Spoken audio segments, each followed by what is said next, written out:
evening, everyone. I'm Deepak. We're going to talk about innovation and technology. This morning, we've been hearing a lot about social media and various other forms of new technology, and most of them seem to be threats. Anyway, you've got a very distinguished panel. On my immediate left is Commissioner Ian Dyson of the City of London Police. Then there is, who's next? The Right Honourable Matt Hancock, who's the Minister for State for Digital. Then Robert Hannigan, who's the former director of GCHQ. And then Lara Poloni, who's the incoming chief executive of AECOM, who are sponsoring this conference. So I'm going to begin by getting Robert Hannigan to talk about it, because he can give us a global view. He's been in GCHQ for a long time. He just retired as director, so he can tell us what technology is doing to keep us safe or leading to us being attacked. Thank you very much, Deepak. Great to be here. I thought what I'd do is just say a few words about the shifts in power that have been referred to in various sessions during the day that are caused by or accelerated by technology. And then say something about the impact that's having, particularly on global security, and then a couple of thoughts on how we might approach that. On those shifts, two in particular I wanted to pull out. One was the shift from government to private sector. If you look back over the 20th century and most of the history of GCHQ, the great innovations in technology were government-driven. So nuclear fission in the US, digital computing here, the arrival, creation of the ARPANET and then internet, and things like GPS, which have transformed all our lives and probably helped people get here this morning, but underpin our security, were government-generated, very often military-backed innovations with academia against security threats. I think if you were to ask anybody today, where do they look for that sort of innovation and technology, they don't look to governments anymore. So there's been a fundamental shift in the last 30 to 40 years away from government control. Part of that has been linked to Margaret Thatcher. Her deregulation of telecoms in the 80s led to a very dynamic tech sector here, and other factors in the US drove that. And of course, the end of the Cold War was a factor too. So that is a pretty fundamental change, and it has implications which I'll come to in a second. The second obvious change, which Henry Kissinger and others have referred to today, is the technology shift from west to east, or the rebalancing of west to east. If you look at a map of the internet, physical internet, the fiber optic cables that go under the sea from 15 years ago, it pretty much mirrors the imperial telegram cables of the turn of the 19th, 20th century, which in themselves mirrored global trading centers. So the US and Europe were right at the center of that. If you look at those fiber optic cable maps over the last 10 years, they have changed radically, and gradually the center of gravity is moving further east, partly because more people are coming online there, but partly because of the sheer dynamism and innovation that is going on in the Far East. The computing capital of the world now, in hardware terms, is China. It isn't the West. And that will have implications for our security, because we may kid ourselves that we're buying a branded US router. It's almost certainly made in the Far East somewhere. So it is blurring the lines of sovereignty in the way that other parts of globalization are also. What does that mean for global security? And there's been a lot of talk today about what it means for other aspects, disruption of traditional ways of making money, disruption of politics, disruption of our social lives. But what's it mean for security? A couple of things I would pick out. One is the obvious fact that the internet itself was not designed with security in mind. It was designed by enthusiasts and engineers, and security has been thought about in retrospect. And the attacks that we're seeing in the cybersecurity industry that is now being generated, and the messages from government to change culture, are all attempts to retrofit security onto something that was never designed with security or resilience in mind. And that's a fundamental problem, because it has opened up this network world as a sort of free gift for people who want to do bad things, particularly criminals, but also terrorists, and to some extent nation states and authoritarian states. And we see examples of that all the time. I gather another one this afternoon. I don't know what the origin of that was, but in general, we're seeing a trend of people taking advantage of what was essentially an open platform. And if you add to that the fact that technology has been democratized, if that's a word, and what was high-grade encryption, for example, only available to governments during the Cold War, is now available by default on many of your apps on your mobile phone, that's a problem for government. It means that bad people can anonymize themselves in a way they couldn't before. And at the same time as those shifts in threat, the levers available to government have changed. Most of the things that governments need to meet either cyber attacks or extremism online are not in the hands of governments anymore. The data, the technology, and the skills are almost certainly in the private sector, and that private sector may not be in our jurisdiction. So once again, sovereignty is becoming blurred by the internet, and indeed the internet is by its essence not a sovereign domain, it's cross-jurisdictional, and that presents huge problems, which I know the Minister is going to talk about in a moment. So the levers are not necessarily there.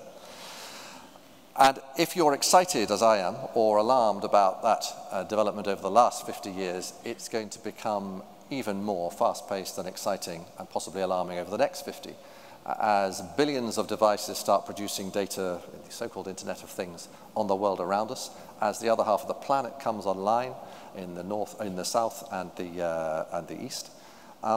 And as artificial intelligence, as someone referred to this morning, begins to make sense of that data and do really fantastic things with it, which the human brain can't at the moment do. And of course, underpinning all that, quantum computing, which is possibly the most exciting breakthrough of our generation. And it will arrive, I think, in the next 10 to 20 years. None of those things will belong to governments in the way they would have done 100 years ago. That is a huge challenge, I think, for the West. So what should we do about it? Well, I'm always conscious that if the risk of offending half the audience, looking around the room, we are all of a certain generation, myself included, and if this was an audience of people in their early 20s, you'd probably get very different answers. And I think there is a danger that we fall into the sort of Luddite begrudgery category. We have to get the balance right. This is overwhelmingly a good thing for the progress of freedom as well as the progress of humanity. So we shouldn't do what authoritarian states do. We shouldn't start trying to balkanize or nationalize the internet. The dead hand of government is not going to be a good thing for the freedom of the internet and of the World Wide Web. We should avoid that. Most people involved in the technology business, and I know many of them, and those who generated the internet and the web, understand that it cannot be a values-free and law-free domain. They are interested in that. How we get there is the difficulty, and I know others will talk about that, but it is perfectly possible for us to reach an accommodation. The internet is still young, it's still developing. There is time to do that, and it's best done with the private sector. Government will need to regulate, I think, especially on cybersecurity in the future, but it needs to do so in a light touch way. It will also need to protect those who are going to lose out from this new machine revolution over the next 50 years. And it may be that our political leaders will need to jump a generation in many countries and be from the generation that really understands this technology. It is a huge challenge, I think, that we have a generation, ourselves included, who haven't grown up with the internet. And finally, I'd say we need to keep ahead in innovation. We absolutely need to, partly because the answers to the technology problems we're facing, including on cybersecurity, can be technology itself. Technology has the answers to most of our technology problems, and we should invest in that and make sure that the West stays ahead of the game in innovation. There are lots of ways of doing that that we might talk about in questions. Finally, we should have the confidence to do that. There is a clear relationship between the creation of this technology, particularly the internet and the web, and the values of the free West.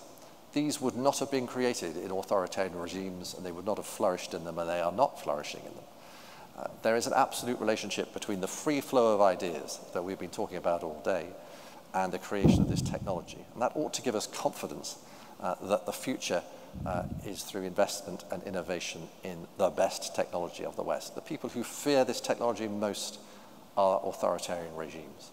So there is a self-confidence that we need to have, both in our technological innovation, but but also in our values that underpin it. And I think I'll leave it there. Thank you.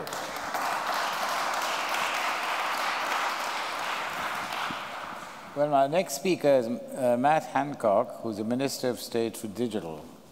Thank you very much, Deepak. And unfortunately, all of my best lines have just been stolen by Robert. I might start by saying what a fantastic contribution that was. And it's absolute classic of Robert, who's been an amazing public servant over many, many years and brought great thought and integrity to this topic. It's good to be able to be on a platform with you rather than having these discussions behind closed doors now that you've been fully unleashed onto the public and your brain whirring in open view. It's commonplace to say that technology is changing almost every aspect of our lives. I sometimes think whether we always say that, and I think of a child born in the 1820s, when the fastest you could go was on the back of a horse, and the fastest information could travel was on the leg of a pigeon. And if you think of somebody born in the 1820s, whether they would say more had changed in their lives than somebody born, say, in the 70s like me, or especially in the 80s or 90s. But there's no doubt that we're living through enormous changes, and ultimately these digital changes are underpinned by one thing, which is the cost of storing and transmitting information has collapsed over a generation in a way that has been unprecedented since the invention of the printing press in 1454. And now communication is, of course, all the way around the globe, almost costless. So long as, of course, you can get a signal on your phone. And this has created huge advantages. I think it's very important that we hold on to and understand those advantages. The spread of ideas, the collaboration between people, it entertains us, it saves us time, it brings people together. But yes, it has replaced jobs and changed jobs and created new jobs as well. But having said all of that, I think we're only on the cusp of this. The artificial intelligence, machine learning, the automation of the means of production, distribution and exchange, not just by hand, but increasingly by brain, is what we face. So I come at this from a tech background before I went into politics. I think it's both exciting and daunting. And there's two areas that I just want to comment on briefly. The first is getting the response right in terms of the impact on jobs. And you mentioned this briefly. Throughout history, new technology has disrupted the world of work. And today, people worry about, in seemingly equal measure, about the problem that we've got of how to fill the countless jobs that are being created by technology, and also what we're going to do with the countless people made unemployed by new technology. And this argument's been run throughout the ages by Harold Wilson, who feared that machines would take all the jobs, by John Maynard Keynes, who lamented the future of technological unemployment. You mentioned the Luddites. The Luddites smashed looms, and because they were replacing the hand-weaving technologies of their times. And when I was doing some research into this, I discovered that the leader of the Luddites was a man in Nottinghamshire called Richard Hancock, from whom the Hancocks are descended. And I would say that over the past 200 years or so, the Hancocks have learned a bit or two about the advantages of new technology. So yes, jobs are being destroyed and they're being changed, but so too are jobs being created, and indeed employment's at a record high. So we need to square this circle. Some say that the new blue-collar job is coding, and I think that's a really interesting way of thinking about it. The task for government is to ensure that we see redeployment, not unemployment, that we automate work, but we humanize jobs, ultimately harnessing new technology to save money, to improve safety, and to build the UK as an industry for technology where we can develop the best technologies in the world. And this being a Margaret Thatcher conference, I thought it was interesting to see what Margaret Thatcher herself thought about this. And she said, "Technology is the true friend of full employment, the indispensable ally of progress, and the surest guarantee of prosperity." And our job is to make that true today, not by burying our heads in the sand, but by equipping people with the skills they need to thrive. The second area I just wanted to touch on is the impact of technology on society. And while the internet brings incalculable benefits, it also brings some harms. And to harness the benefits, we've got to mitigate the harms. Parents worry that their children might be vulnerable online in ways that they simply don't understand. Customers worry what tech companies are doing with their data. Citizens worry about what terrorists can do in using the internet to plan, apparently with impunity. And the basic problem, and it's a serious problem, is that technology is developing faster than the speed at which society is building the rules to deal with the challenges that the technology creates. And so we don't yet have a shared understanding of what is and isn't acceptable online. And I think that it is the role of government to lead the way in closing this gap and ensuring the right balance between freedom and security in the new digital age. Ultimately, the internet grew up as a libertarian idea. The dream that a lack of rules would mean that it would bring out the best in everyone, and it's true that it brings out the best in most people, but just like offline, it doesn't bring out the best in everyone, and that's human nature. So we need to ensure that people are free and are kept safe online as well as offline. That's the thinking behind the new digital charter that was announced in the Queen's speech. The aim is to set out a rules-based framework for how businesses, individuals, wider society should act in the digital world. And the starting point is this. If you think about it, offline, there's been a careful balance honed over generations of what is the limitations of freedom and how you balance that with security. For instance, and these are very practical examples, we cherish the long-held principle of free speech, but that principle has boundaries which stop people inciting terrorism or violence, and these boundaries need to apply equally whether somebody is using a pen and paper or using social media. So we've got to make sure we get these balances right. It is the role for government to do that. But I think that the reward is really significant if we can land this right. The aim is to provide a world-leading framework for an understanding of the best way to bring the balance throughout the free world. And the stakes are really big because I think that the first country that gets this right will have a huge positive benefit. No country has managed to do it yet. Because ultimately, business done right is a force for good in the world, and technology harnessed right can solve human problems on an unimaginable scale. Using data well and according to sound ethical principles is fundamental to maximizing those benefits. And to limiting the harms and making sure we get the most of the innovation. It is a big job to do that, but it's a big goal that is not only a practical goal, it is a deeply ethical goal too, to improve the human condition by harnessing this technology for the good. And I look forward to working to try to make that happen. Thank you.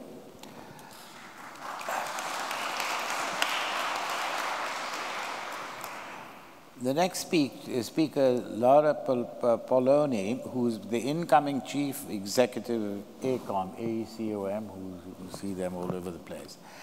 And she's going to tell us how smart cities and safe cities can survive in this cyber age.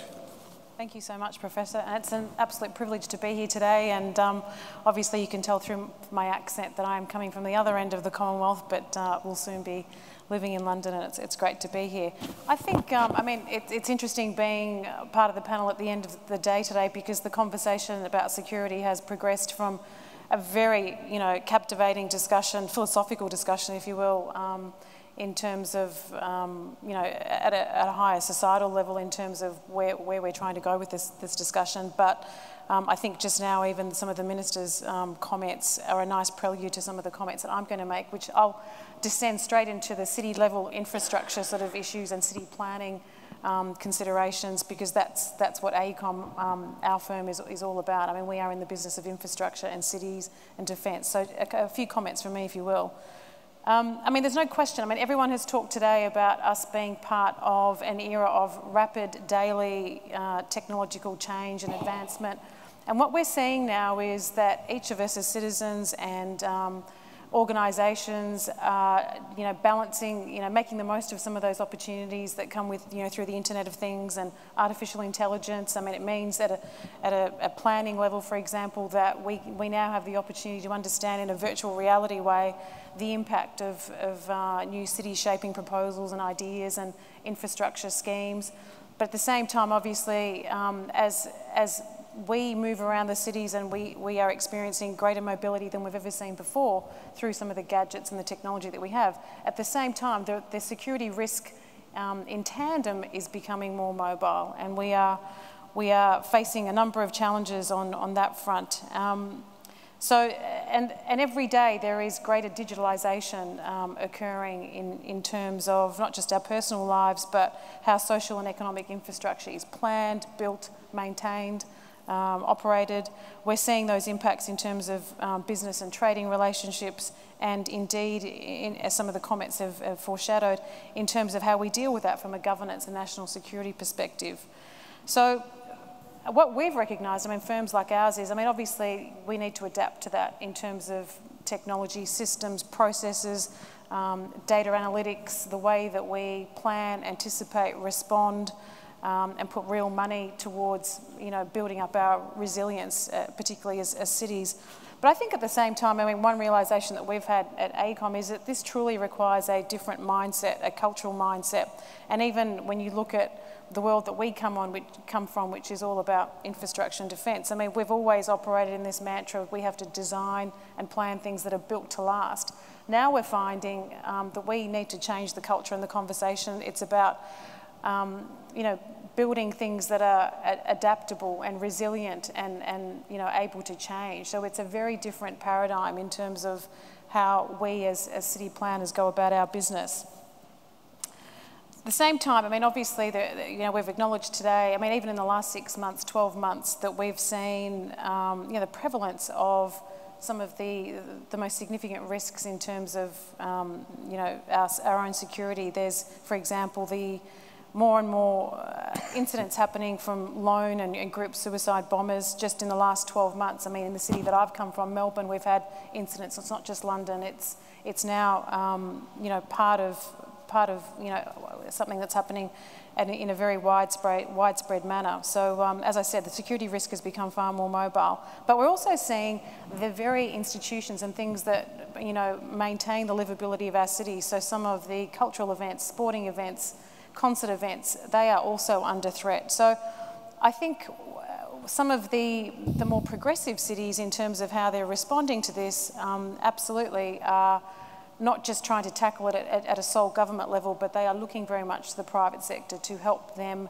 form partnerships about how can we make the most of rapid advances in technology, how can we partner with academic institutions, how do we partner with those private sector organisations at the leading edge of technology? I mean, there are some great examples in the US that our firm has been involved with, quite progressive cities like San Diego, which I think is featured in one of the publications that you have at your seat today.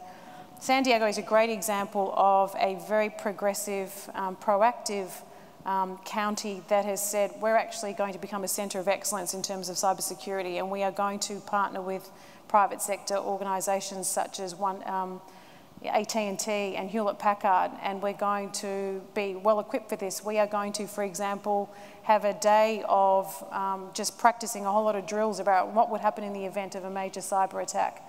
And how do we then build and cascade that sort of level of resilience down through the grassroots at a community level? So there are a number of community groups that are also taking up the charge to do this as well.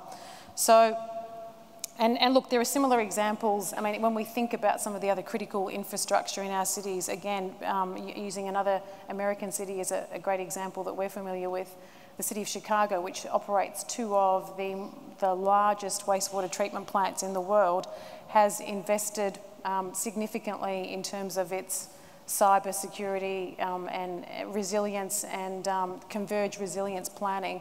And that has meant that, through the installation of meters, through a whole lot of other mechanisms that they are giving this some serious attention, because we all know the impacts, the devastating impacts that cyber attacks and other intrusions on critical assets like a city's power supply and water supply would mean, and it would bring those cities to a standstill.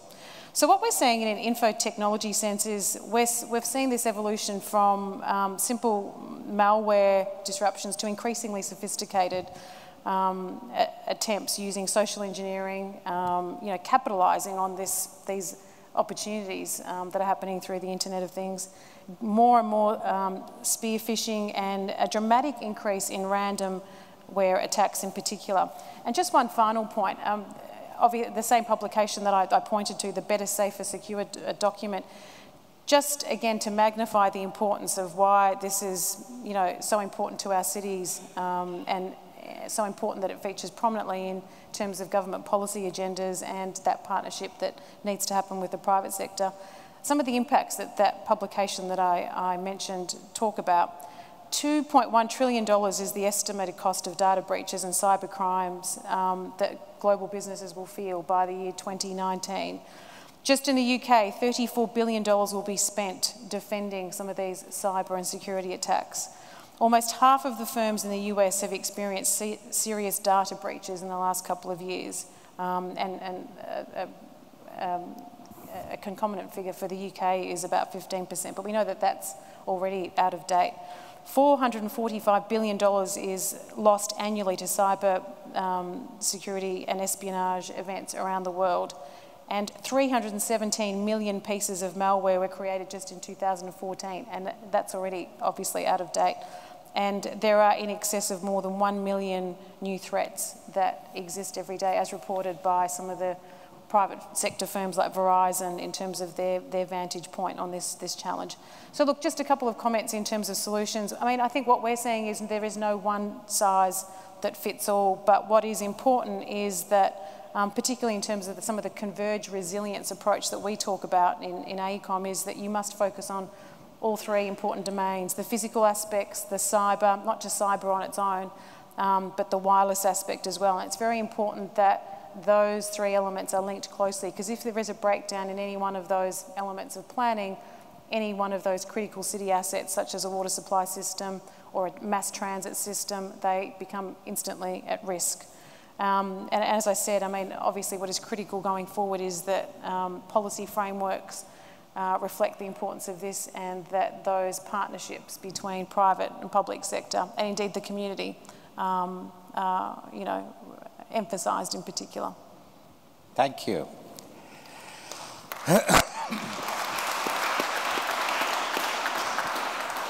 My final panelist is Commissioner Ian Dyson, who's a Commissioner of the City of London Police, and he's going to talk to us about cybersecurity and how one can deal with unconventional attacks like people driving lorries if we walk out of the Guildhall. Thank you very much. That's a good steer for my talk. I'll probably cover that bit right at the end. So thank you very much for inviting me to speak to you today. What is my role? I'm the Commissioner of the City of London Police. That's the local police force that covers this area of London. So my responsibility is to keep you all safe while you're here. And I also deal with a whole range of policing issues that affect any police force in any part of the country and probably any part of the world. And however much technology changes and develops, the reality is people will still want to fight each other, people will still want to do damage to people they love or people they live next door to, people will still want to acquire property that other people have, and we still need to deal with all those things. But what makes the City of London Police quite special is we also, and have had for about the last 10 to 12 years, a national responsibility in the UK for fraud in policing, to lead the fight against fraud nationally, because it was recognised that fraud was a growing crime problem and it was beyond force boundaries. What we're seeing now is 70% of the frauds that we're seeing are cyber enabled, so we are getting very much into the cyber security space as part of that lead role responsibility.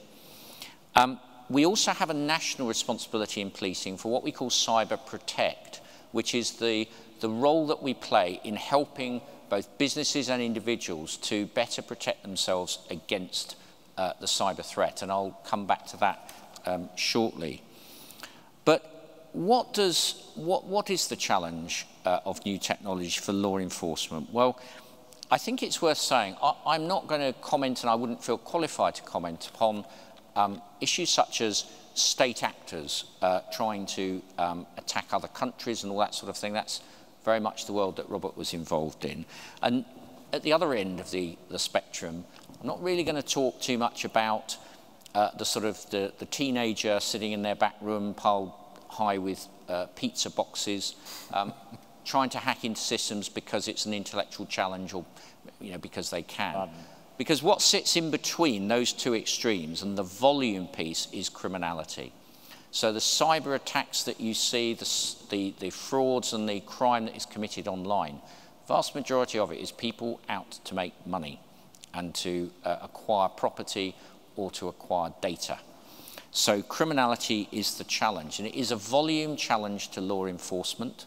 As we see the statistics that have just been mentioned by Lara around some of the sort of cost to industry, some of the volumes of the attacks that you see is a real challenge to us. But I think the other challenge around technology is it's developing and creating new business models. So we're in a world where the world's biggest taxi firm owns no taxis, the world's biggest accommodation business owns no hotels, and the world's biggest retailer owns no stores. And that changes the nature of the relationship between business and the public, in my view. The kind of traditional know your customer to identify, are they legitimate, are they vulnerable, all those sort of things are challenged in a world of global business and transactions. And the speed of transactions is ever reducing. And speed also brings with it then vulnerability, in my view, because if you go back to, and I am old enough to remember the days when it took 5 days or 5 working days for a bank transfer to clear, that's just not acceptable to the public these days. They want it instantaneously. And what that means is the criminal can move money as a result of that through the system at lightning speed. We also need, I think, in law enforcement to help people understand this world. If I think about the traditional crime types, if you've been the victim of a burglary, you kind of know why. You know that you left a door or window open or that a door or window was broken. But in either case, broadly you understand what you need to do to protect yourself in the future. And what I find talking to lots of victims of crime is that they don't understand fully how the business models work. They don't understand how people can access their personal data. They don't understand the consequences of them putting information out online. And law enforcement has a role to play in that.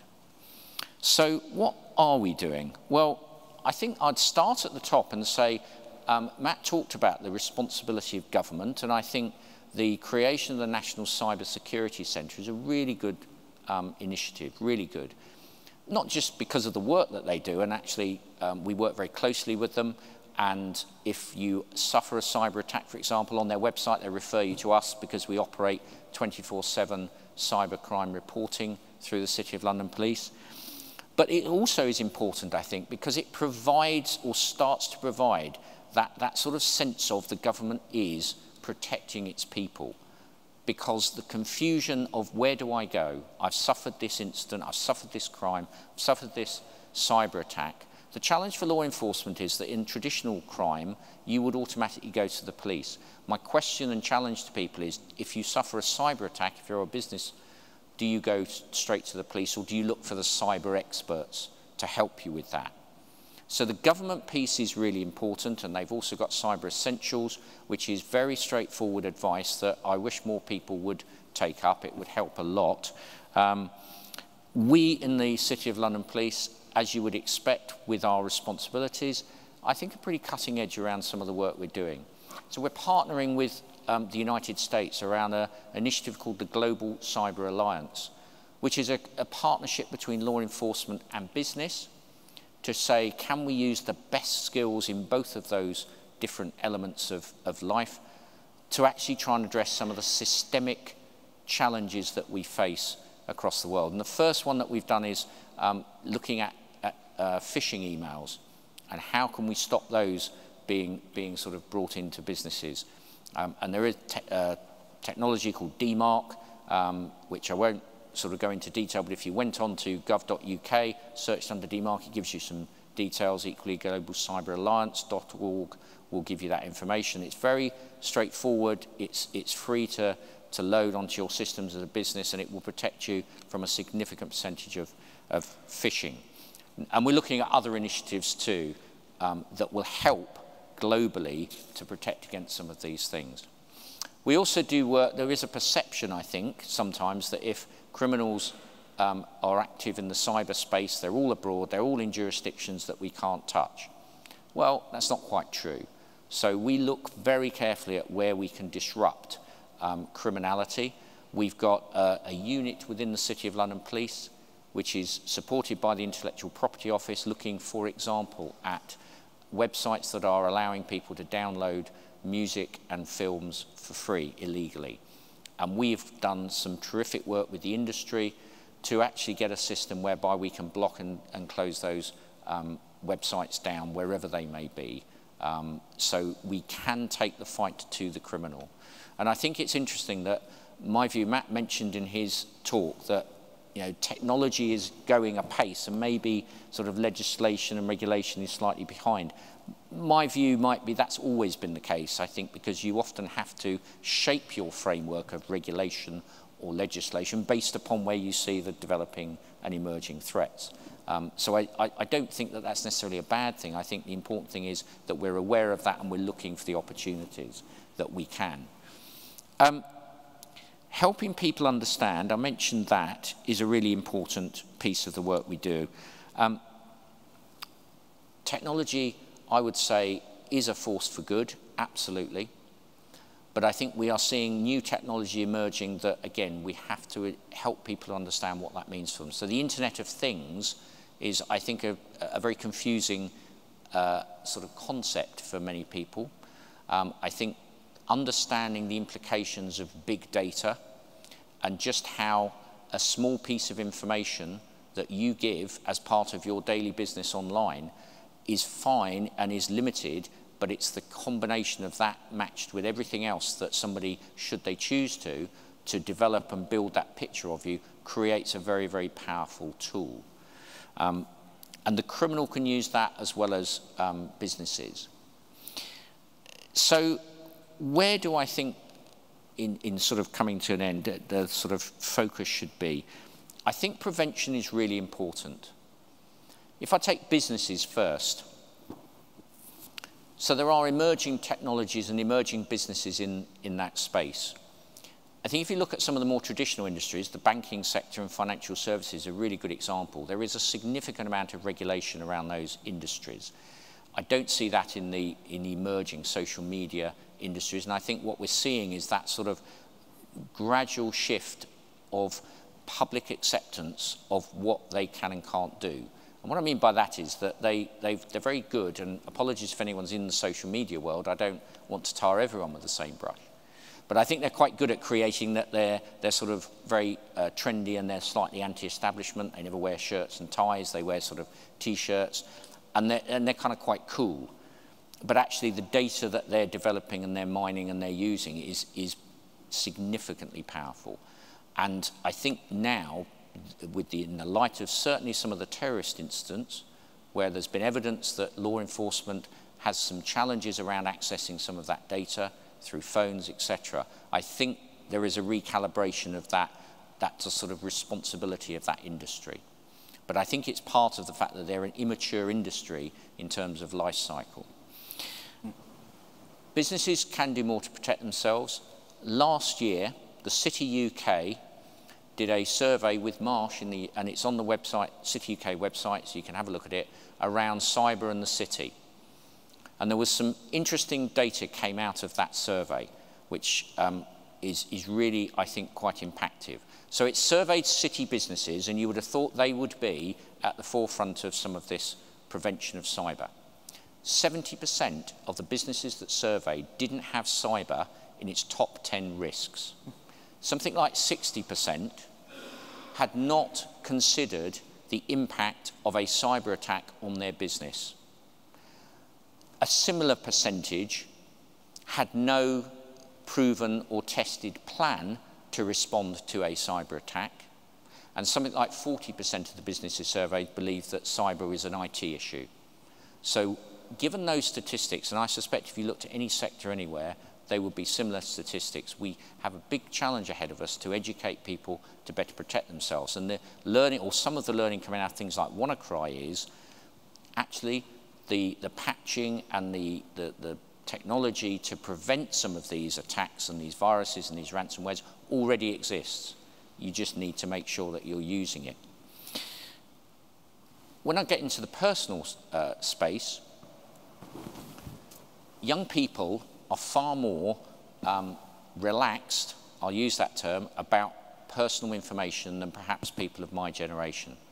So we've seen examples online of young people holding up a photograph and posting it on Facebook or other social media of their newly acquired driving license or their newly acquired passport, not realizing the vulnerability that they have of the fact that people can, and go back to that bit I said earlier about being able to take small bits of information and build a picture that then can be used by criminality, and it's a vulnerability. So education is really important.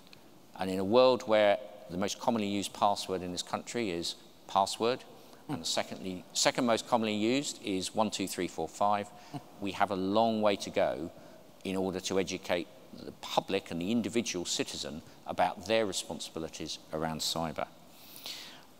And then I'll finish really with just technology impacts all crime, not just cyber. It enables the criminal much easier, scale-wise it's much bigger. I mean, frankly, who would rob a bank now when you can go online and make significant sums of money? We did one just very quick example, if I may. We did recently a ticketing scam is a big challenge now, as the demand for these big concerts of significant singers and musicians. And we set up a false account on Facebook saying that we had tickets for a concert of Ed Sheeran, who I hope most of you know, played at Glastonbury, headlined, my daughter tells me. And we said, we targeted it and we said that these tickets were available at ridiculously low price. And the old adage, if it's too good to be true, it's not true, is really very valid. So we advertised them really, really cheaply, knowing that they'd been sold out within minutes. And in something like 6 to 8 hours, we had enough people coming online to try and buy them.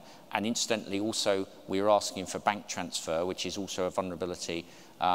So they were coming on, and at the point they clicked on the page to say, we want to buy them, it said, this is a page operated by the City of London Police, this is a fraudulent site, be aware of the risks, etc. We could have taken in 8 hours £75,000, had we chosen to. I didn't for the purposes of integrity and a minister being here, but that just shows you how the volumes are massive. It's changing the way criminality operates, and it's changing in that sort of piece, just to pick up what was said earlier around security.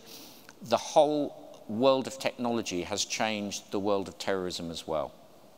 I'm not going to go into all the stuff about the money and how they generate money through criminality. A lot of that is generated online.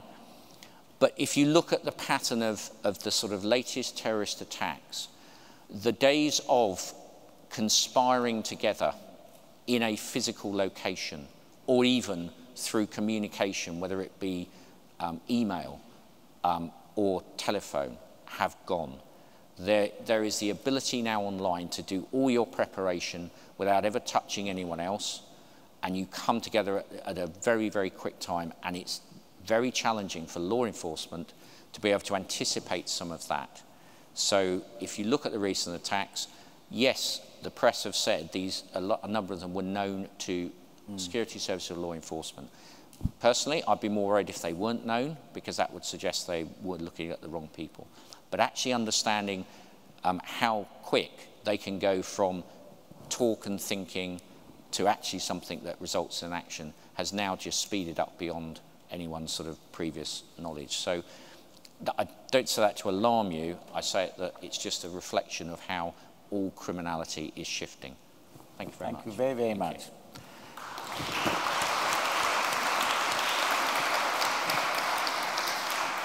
Now, before going on to some of the questions which have been sent on Twitter, I just want to say something about the dark side of the internet. Matt picked something up, and the commissioner just told us.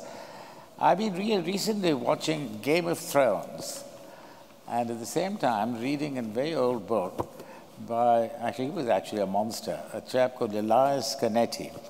He won the Nobel Prize for a novel called Auto da Fe, but he also wrote this rather good book called Crowds and Power.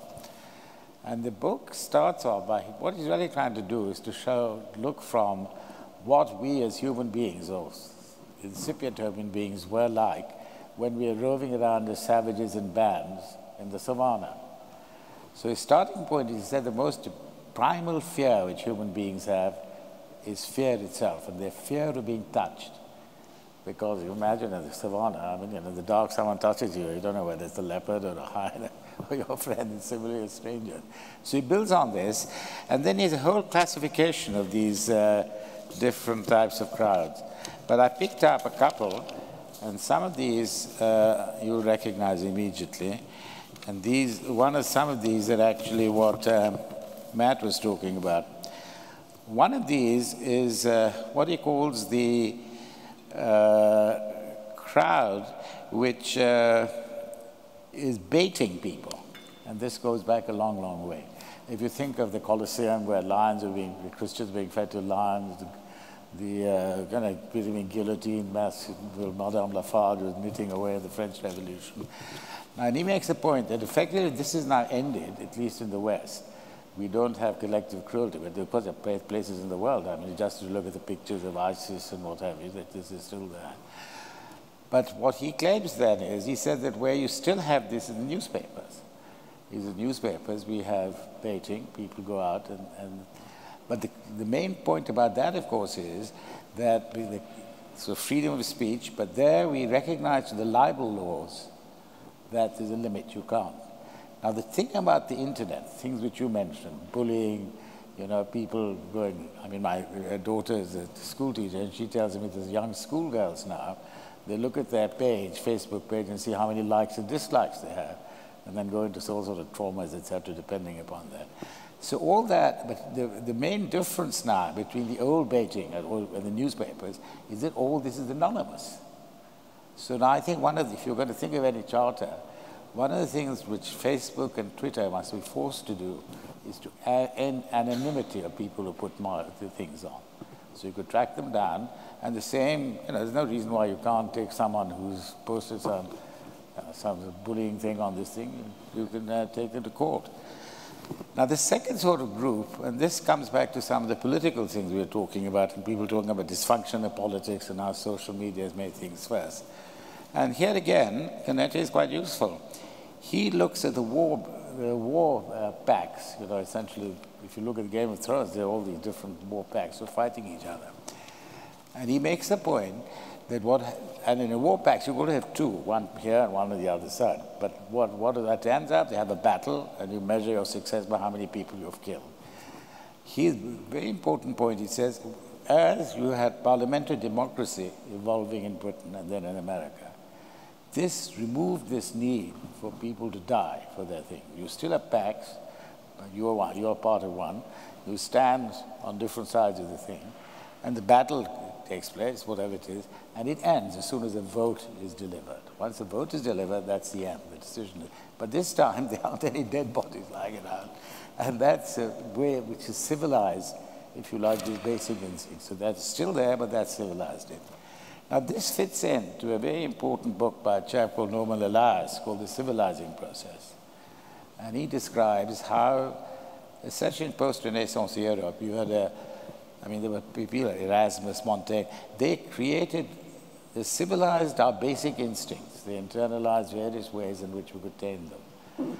Now, one of the terrible things which has happened, which you're describing, which is, criminal instincts have been there, these have been aided in some sense. We're going back to being de-civilized in some sense in all these social attitudes, etc. Now, it's these aspects of the social media, I think, which you need to consider. And one of the most important ways of removing this, it seems to me, is ending anonymity. I know that Facebook, they're all very keen on anonymity because they think this is the way to get liberation movements. And now the liberation movements have worked. Why, people on the other end, they're trolls, they're all the bullying kind of things, and some people losing their lives. Deepak, if I may respond to that. Yeah. We have to be realistic that human nature is pretty unchanging. And the thing about the impact of the internet is that it brings great promise, but it also brings with it dark new threats. Yeah. But these aren't new threats because humans are different. No, it's because the technology changes the impact. And my sense is that the internet has grown up. I love this phrase that of Robert's, that the internet grew up without security in mind. And it was a great liberation, and it is a great liberation, and we mustn't lose that. But fortunately, we have a code, we have a description of the way forward. And loosely, it's called political philosophy. Because for centuries, people have been working out how to deal with these balances in the offline world. The balance between freedom and security is at its heart. We now need to apply these to the new technology and not treat the internet as a values-free area. So I think that we've got a blueprint for how to take this forward. It's just a rather large task of implementing it. The common law, that's what you need to apply. And that means you can't have people anonymously twittering, I dislike you, I hate you, you're this, that, and the other. If they do, you should take them to court just as someone does in a newspaper. I think that's a very important rule. Now, one of the questions which I've got here, when will we see a conflict conducted or concluded in cyberspace? I think it's rather valuable. A conflict? When will we see a what? A conflict conducted or concluded. Well, what a day to ask the question, since this morning the Defence Secretary affirmed our offensive cyber capability. But isn't the truth that that cyber is one element of security, and the link, as you were saying, between cyber and the physical is actually where the action is? Well, and I think we are already in a conflict. We have been for a while. There's a lot of conflict going on. There are a lot of nation states doing things in cyberspace, which, as Matt says, are usually a part of a wider foreign policy or foreign intervention. And states do behave pretty much online as they behave in the real world. So if Russia's going to invade part of Ukraine, why wouldn't they switch off power in Ukraine as they have this time? North Korea robs banks because they need money. They protect their rulers' reputation and their nuclear program online in the same reckless way they do in the real world. So conflict is already here, I think. Yeah. Well, another question. Stephen Hawking has warned AI could pose a serious threat to mankind. Why isn't this talked about more? Well, Elon Musk is trying to colonize Mars, isn't he? So I suppose it's being talked about. Now, what do you think? Do you think it's a serious threat, AI? Ultimately, all this technology is invented by humans. And even artificial intelligence is designed, the mechanisms to generate it is designed by humans. And that means that we've got the wherewithal to stop that from happening. So I'm an optimist, but it requires not only the technologists to have a view, it requires governance and then ultimately government to have a view. So even as a freedom-loving conservative, I believe in a strong framework around this, and we've got to make sure that we're, if we can't always be ahead of the curve, and I take your very gentle chastisement over that, we've got to make sure we're up there, ensuring that the freedom that we enjoy is exists within a framework. Here's another question. If Mark Zuckerberg ran for president, would it be a step down? Certainly financially it would be. I mean, I do think it's a serious point that there is a generation of people who have grown up with and been part of this technology who are part of the answer to what Matt has just been talking about. The internet is still relatively young. And one of the problems is we still talk about the online world and the real world as if they're different things. Actually, there is one world. And the great challenge for this generation, I think, is to make civilization in the broadest sense, so the freedoms we enjoy in the real world and the rule of law that we enjoy in the real world apply online. And the two should not be separate. But because it's a new technology, that will take a while to get there. But I absolutely think that people like Mark Zuckerberg, and it's interesting, his generation is getting a bit older now, and I think his generation are beginning to accept this. It's how you do it. And I don't think necessarily the old generation have all the answers. Of course. I think, you know, if we had an audience of 20-year-olds, they would have different answers, which wouldn't all be wrong. So I wouldn't say that to my children, but I do think, you know, there is a dialogue to be had about how do we achieve exactly what Matt has been describing. And Zuckerberg and others are part of that. But two others which are connected. What are the other sources of innovation that most excite you? And linked to that, what are the other threats from technology that most concern you? Who wants to answer that?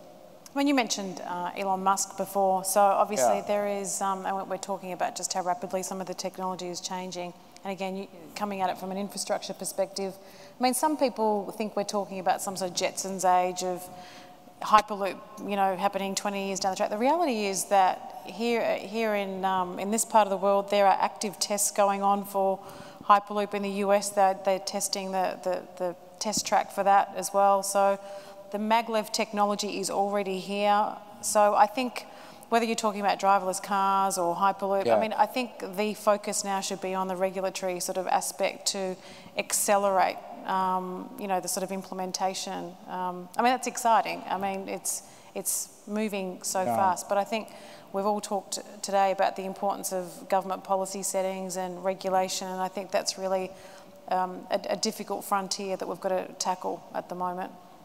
Undoubtedly, autonomous vehicles are one of the most exciting ideas, not only because the straightforward convenience, but there is a potential future in which the impact of autonomous vehicles is that people don't have to waste, you know, tens of thousands of pounds of their own capital by having a metal box that sits for 95% of its life outside your front door or in your office parking lot. So there's big positive economic impacts as well that essentially will make people better off by the fact that one day you might be able to summon a vehicle to your door at the moment that you need it, no matter where you are, and it will take you to where you want to get to. But that also brings, I think, to one of the big concerns and worries, which is undoubtedly that getting the cybersecurity of these great developments right, especially within the Internet of Things, and especially once the Internet of Things starts to move, getting that right is incredibly important, and we're really at the early stages of making sure that happens. But we've got a plan. I mean, here's a question for you, Matt. Just to throw in mind, I mean, I think the advantages in life sciences are spectacular. Life sciences and bioscience, biotechnology, and nanotechnology put together with AI. You really offer extraordinary progress in healthcare in the next 50 years, which we will need. Matt, this is for you. Is Theresa May right to emphasize the need for further intrusion for the sake of security? Well, that was more or less at the heart of my speech. So that's the answer is, of course, to whether Theresa May is right is yes, because she's the Prime Minister and I'm a minister in her government. But there's also a serious point here, which is that bringing this balance and making sure that freedom also is protected through good security, whether that's cyber security, whether that's making sure we have a prevention of harms, whether children are safe online, to ensure that terrorists do not have a safe space online. This isn't about intrusion in the internet, it's about ensuring that we protect people's freedom by protecting against those who would wish us harm. And I think that the whole of the technological, the whole of the tech community is coming up, is understanding that impact and that movement. And we've got to work with not only government but the private sector to make it happen. So I think progress is being made, but I wouldn't characterise it quite as it was in the question. Could I? I mean, I'd just add to that. I think absolutely right. You know, that old adage that one person's freedom is another person's prevention of freedom or loss of freedom is quite important. So we do need something which allows us to protect people and protect people's ability to go online and be safe and to do their business online without the challenge of people harassing them or trying to disrupt their business.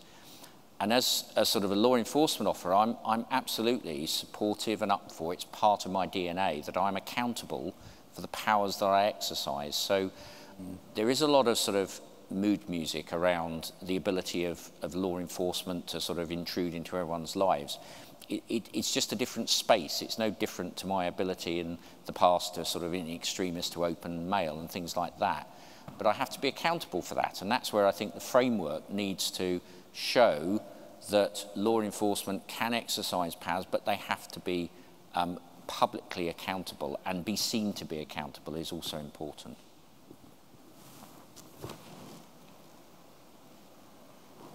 Okay, I think we've fulfilled our duty. Thank you all very much for sharing the time.